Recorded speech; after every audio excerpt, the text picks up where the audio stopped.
बहुत स्वागत है आपका उस कार्यक्रम में जिसका नाम है हे प्रभु आनंदाता। अपनी रिएक्शंस, अपनी प्रतिक्रियाएं हमें भेजें 7000969440। ये नंबर आपकी स्क्रीन पर है, 7000969440। इस पर अपनी प्रतिक्रियाएं हमें भेजें।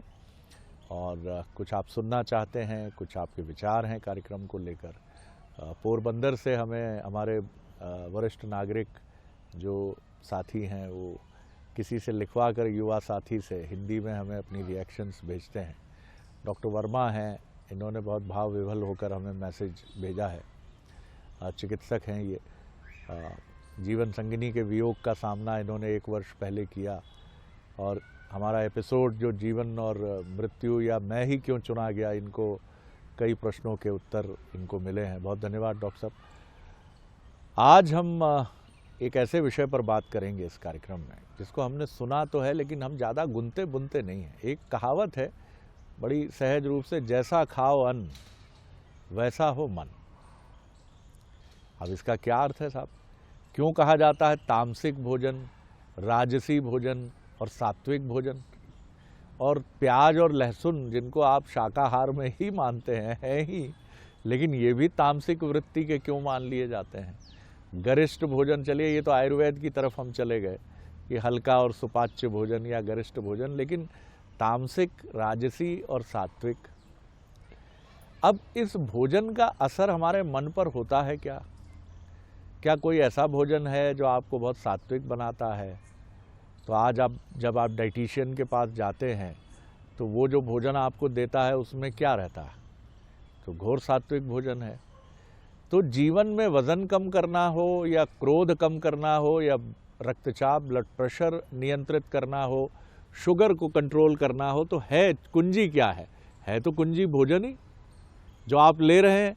चिकित्सक कहता है भैया वो तो है, आपको एक हेल्दी लाइफस्टाइल फॉलो करनी होगी और उस हेल्दी लाइफस्टाइल का सबसे पहला सोपान, सबसे पहला कदम होता है आपका हमारा अन्न, भोजन, जिसको हम ग्रहण करते हैं प्रतिदिन। गरीब, अमीर, मध्यम मार्गी, अति मार्गी, उन्नत मार्गी, जो भी आप कह लीजिए। तो आज हम समझेंगे कि हमारी वैदिक परंपरा में और सनातन परंपरा में, और इसको भी हटा दीजिए आप, वैश्विक स्तर पर यह प्रचलित और प्रामाणिक है। आज वीगन होना, यानी कि आप देखिए ये एक बड़ा नारा है, गो वीगन। आप शाकाहार की तरफ जा रहे हैं, गो वेजी, इस तरह के नारे हैं। तमाम बड़ी सेलिब्रिटीज़ दुनिया की हैं। हम शाकाहार या मांसाहार की बहस नहीं छेड़ने जा रहे हैं। आपकी मर्जी, जीवन आपका है, बिल्कुल आपका अधिकार है।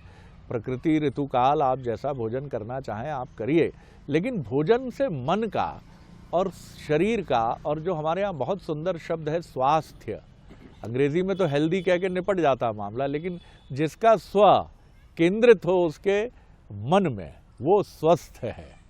तो चलिए चलते हैं हमारे विद्वान वक्ता, भगवत गीता के अध्येता, मानस मर्मज्ञ प्रोफेसर डॉक्टर सुरेंद्र बिहारी गोस्वामी जी के पास। प्रणाम कर रहा हूँ स्वामी। आपने आज अच्छा विषय छेड़ा है जी, और एक अच्छा चिंतन मुझे लगता है इससे निकलना चाहिए। यद्यपि इस विषय पर भी हमारी आपकी कभी अतीत में चर्चा हुई है 2-1 साल पहले। मैं अगर भोजन को 2 प्रक्रियाओं में केंद्रित कर दूं कि भोजन को हम केवल एक शाब्दिक शब्दों में बांध दें तो भोजन के 3 भाग हो जाते हैं, अन्न, जल और तेज। अन्न, जल और तेज। अब अन्न में सभी प्रकार के आ गए, दाल, चावल, रोटी, सब्जी, मांसाहार, शाकाहार, सभी अन्न हो गए। लेकिन अन्न के साथ जल भी आवश्यक है, जल हो गया। तेज का अर्थ होता है वो लवण भास्कर जिसको आप विभिन्न प्रकार के उपयोग करते हैं, जैसे प्याज है, घी है, लहसुन है, तेल है, मीठा है, खारा है, इत्यादि इत्यादि जितनी चीजें, मसाला है, मिर्च है, ये सब तेज हैं। ये 3 प्रकार की प्रक्रिया उपयोग कर देते हैं। अपना चिंतन शुरू करने के पहले मैं थोड़ा सावधान कर देता हूँ। मेरे पिताश्री भोजन के संदर्भ में कहते थे अपरुच भोजन, अपरुच भोजन और पररुच श्रृंगार। भोजन सदैव आप अपनी रुचि का करिए और श्रृंगार दूसरे की रुचि का करिए, पररुच। तो अपरुच और पररुच समझ लें। अपरुच आपके संस्कारों पर निर्भर करता है, जिसने आपका स्वभाव बनाया।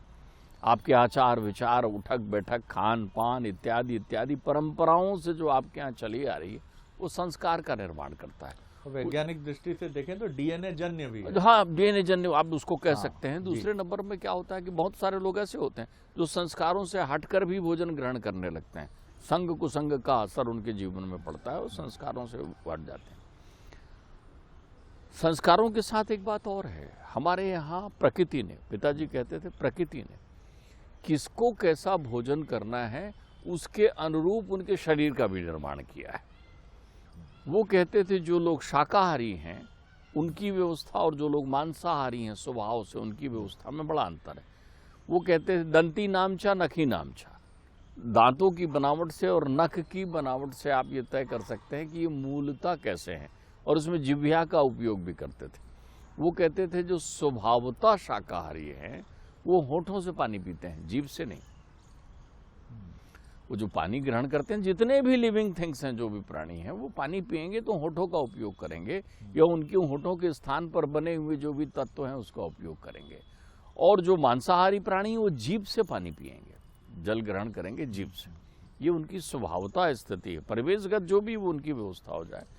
जो मांसाहारी प्राणी हैं उनके नख बड़े बड़े होते हैं क्योंकि उनको विदीर्ण करना होता है ना, किसी प्रक्रिया को ग्रहण करना होता है।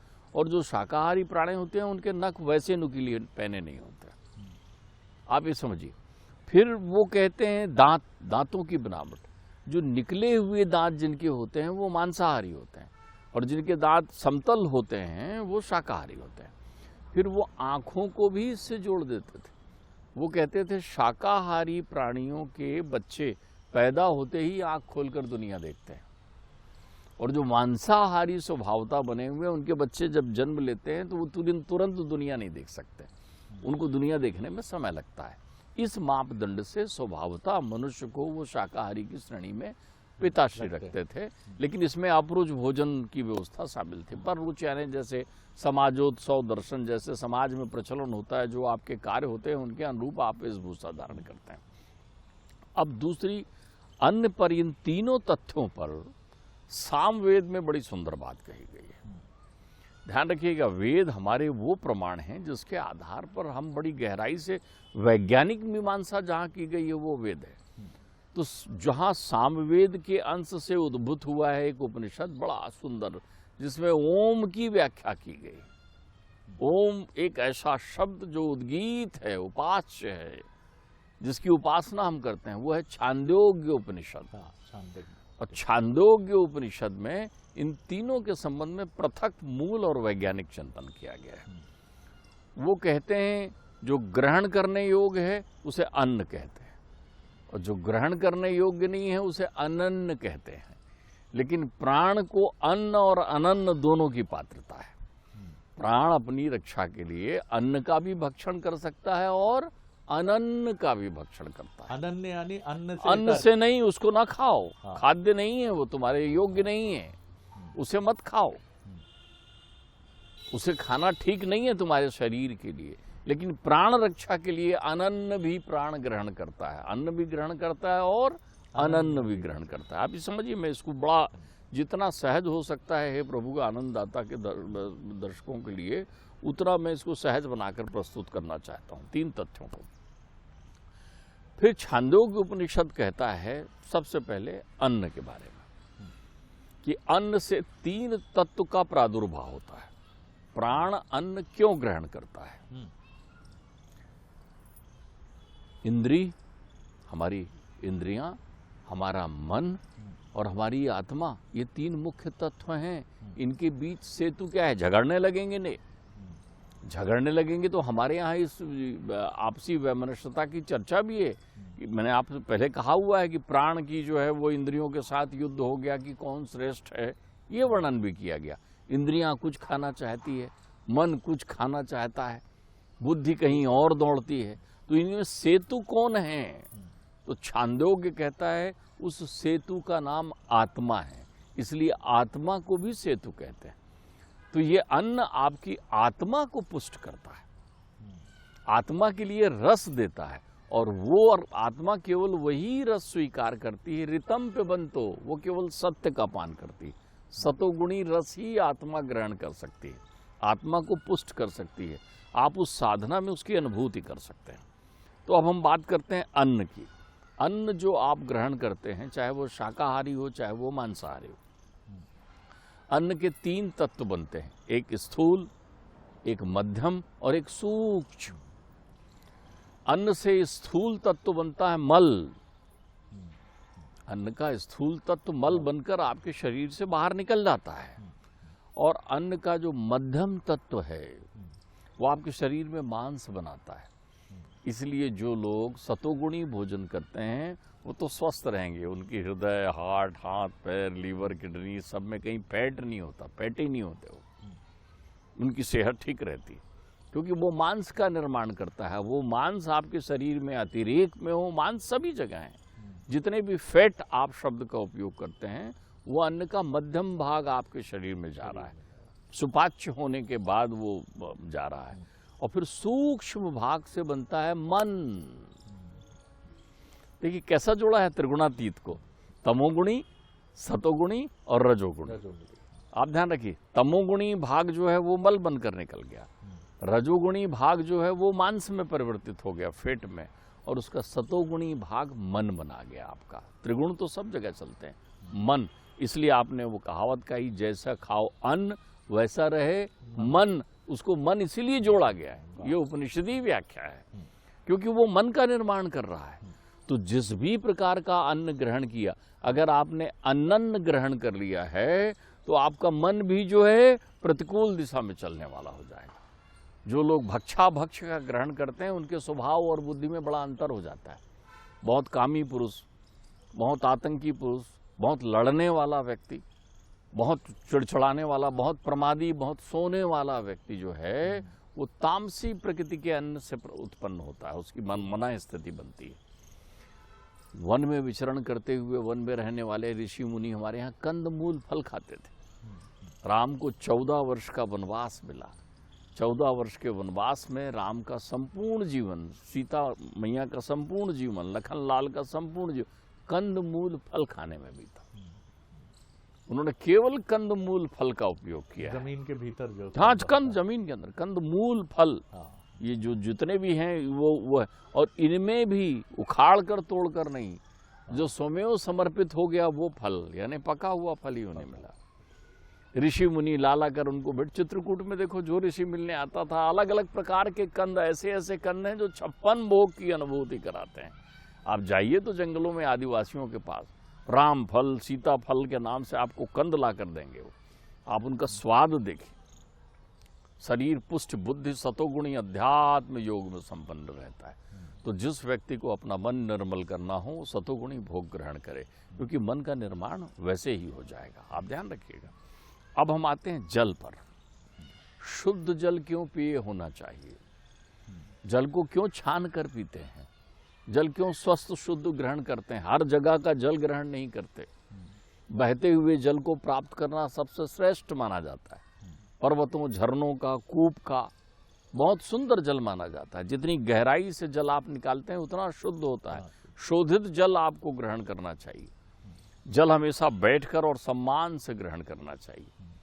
जल भी भोग है, तो पानी को पीकर ऐसा छोड़ के फेंक कर नहीं जाना चाहिए कि आधा गिलास फेंक दिया, ये कर दिया। जल जीवन है, आप कहते हैं ना, क्यों है जल जीवन? आप देखिए वेद उसको प्रमाणित कर रहा है। जल का स्थूल भाग मूत्र बन जाता है, स्थूल भाग मूत्र बन गया। जल का मध्यम भाग रक्त निर्माण करता है। इसलिए आपने देखा होगा कि अगर आप थोड़ा भी पानी इधर उधर गड़बड़ कर लेते हैं तुरंत फूड इन्फेक्शन हो जाता है, ब्लड में वो इन्फेक्शन आपके आ जाता है। जल का मध्यम भाग आपके रक्त संचार और रक्त को बढ़ावा देने वाला होता है, और रक्त का सूक्ष्म भाग प्राण बनाता है, प्राण को पुष्ट करता है। उससे प्राण तृप्त होता है। दूसरे रूप में कह लें, जल क्या है? Oxygen, HO2। आप कहते हैं ना, तो प्राण उसी पर तो टिका हुआ है, जल पर ही तो टिका हुआ है। तो वो प्राण बनाता है, प्राण के लिए उपयोगी होता है। तभी तो जब बहुत प्यास लगता है तो आपके मुख से अचानक निकलता है, पानी दो भैया, मेरे प्राण संकट में है, कंठ में आ गए प्राण। तब आपको संकट प्राण का ही होता है, पानी के बिना। आप ध्यान रखिएगा। तो इसलिए ये प्राण तत्व के लिए आवश्यक है जल। तो जल की बड़ी महत्ता है। जो लोग जल को अपव्यय करते हैं, हमारे यहाँ तो कितनी अच्छी गहरी बात जो है भरथरी ने कही है, हमारे यहाँ कितनी अच्छी बात जो है वो पद्म पुराण में वर्णित है, स्कंद पुराण में वर्णित है जी। वो कहते हैं कि यदि आप 10 कूप का कहीं निर्माण कर दें तो उससे बेहतर होता है एक बावड़ी बना लेना, एक बावड़ी बना लेना। और आप 10 बावड़ियां बना दें, कितनी बावड़ियां बना दें? 10 बावड़ियां बना दें तो उससे सुंदर होता है एक हृद यानी तालाब का निर्माण कर देना। और आप 10 हृद तालाब बना लें तो उससे श्रेष्ठ होता है एक प्रतापी पुत्र का आ जाना। और वो कहते हैं 10 पुत्र के बराबर होता है एक वृक्ष को लगाना और उसकी सेवा करना, क्योंकि वो जल देता है, वो जल देता है। ये है प्राण तत्व। आप उपनिषदों को आप समझिए, उपनिषद ने आपको बिल्कुल सावधान किया है। उपनिषद तो कहते हैं जहाँ जल प्रवाहित हो रहा है, प्रवाहित सरिता के उसके 100 मीटर के मतलब 100 कोस, उसके कोस में कहता हूँ 100 मीटर समझ लीजिए, 200 मीटर के दायरे में रहवास नहीं होना चाहिए। जल में जो है वो कहीं से मैला गंदा पानी या हाथ धोने की प्रक्रिया या ऐसी चीज़ों का विसर्जन करने की प्रक्रिया पर सबसे ज़्यादा पाप लगता है। प्राण तत्व का प्रतीक है जल। फिर आ जाइए तेज, जिसके कारण आज पूरा विश्व परेशान है, जिसके कारण आप बलात् शाकाहारी हो जाएंगे, बलात् हो जाएंगे आप, चाहें ना चाहें। खूब खाइए, सब तेज जितने भी खा सकते हैं, खूब वेज नॉनवेज जो खाना है वो जितने भी आप क्षमा करें, वो फास्ट फूड जितना भी खाना है सब खा लीजिए। 30 से 40 वर्ष की उम्र तक जो आपको अति अपनी इंद्रियों के बस में होकर करना है वो कर लीजिए। फिर डॉक्टर बोलेगा ना शक्कर कम, तेल मिर्च खटाई कम, बाहर का भोजन कम। फिर आप बोलेंगे मेरे को जरा हार्ट में वो क्या आ जाता है, कचड़ा आ गया है, बोलेंगे आप उसमें कि वो हाँ कोलेस्ट्रॉल बढ़ गया है और लीवर फैटी हो गया है और तमाम दुनिया के सब विकार क्यों आते हैं?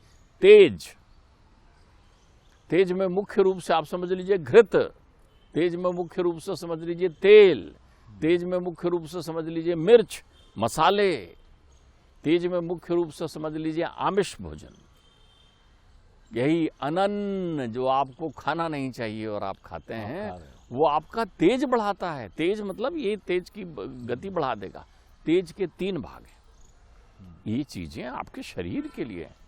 इनको यदि आप अति दर्पे हता अलंका अति माने चा कौरवा अति दाने बलिर्वृद्ध अति सर्वत्र वर्जेत। अति तो आपने कर दी सब चीज की, अति होने पर सामान्य स्थिति में तेज से बनता है हड्डी। इससे किसका निर्माण होता है? उसके स्थूल भाग से हड्डी बनती है आपके शरीर में। फिर उसके मध्यम भाग से क्या बनता है? मंजा। आपके जो मंजा है हड्डियों के बीच में वो तेज के, हाँ उसके तेज के मध्यम भाग से बनता है जी। आप समझिए जो वो कसरत करने वाले और पहलवान लोग जो दिखाते हैं मसल्स, वो बनता है तेज से।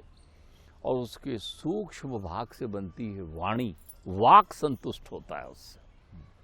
तभी आपने सुना होगा कहावत, मीठा खाओ मीठा बोलो।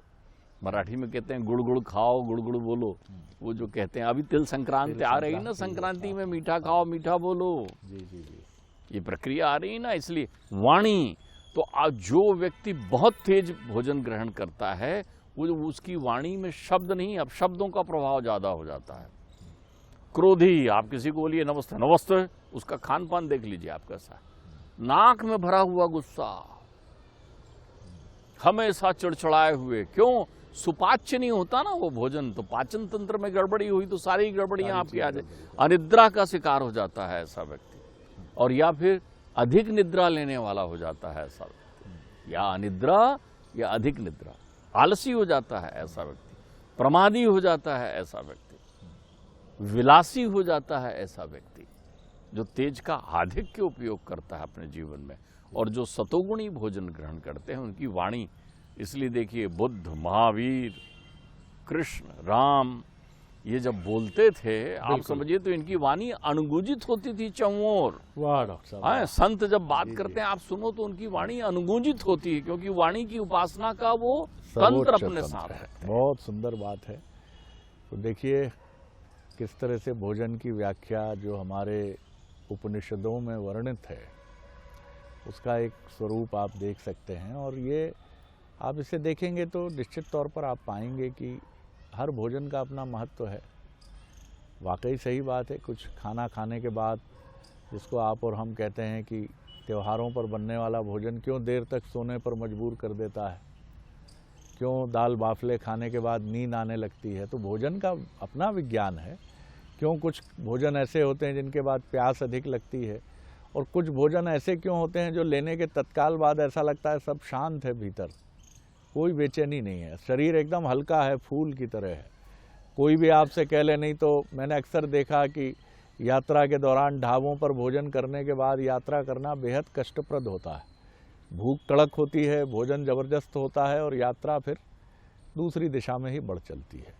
और हर भोजन की प्रकृति है, ये बिल्कुल सही बात है। कुछ भोजन ऐसा है जो आपको आलस्य प्रमाद की तरफ ले जाता है, कुछ आपको झगड़ालू बनाता है, कुछ आपकी नींद बढ़ा देता है, कुछ अनिद्रा की तरफ ले जाता है। और ये सब विज्ञान सम्मत है। क्यों आपसे कहा जाता है कि सोने के 2 घंटे पहले 3 घंटे पहले भोजन करिए, क्यों कहा जाता है हर किसी से? तो इन तमाम चीज़ों के पीछे आपको जो लॉजिक ढूंढना है उसको विज्ञान से भी ढूंढिए, और उसको जिस भी रिलीजन के आप फॉलोअर हों उसमें भी ढूंढिए। आपको कहीं ना कहीं साम्य का एक बिंदु अवश्य मिलेगा। बड़ा आनंद आया डॉक्टर साहब। अगले एपिसोड में एक और विषय लेकर उपस्थित होंगे। प्रणाम, नमस्कार।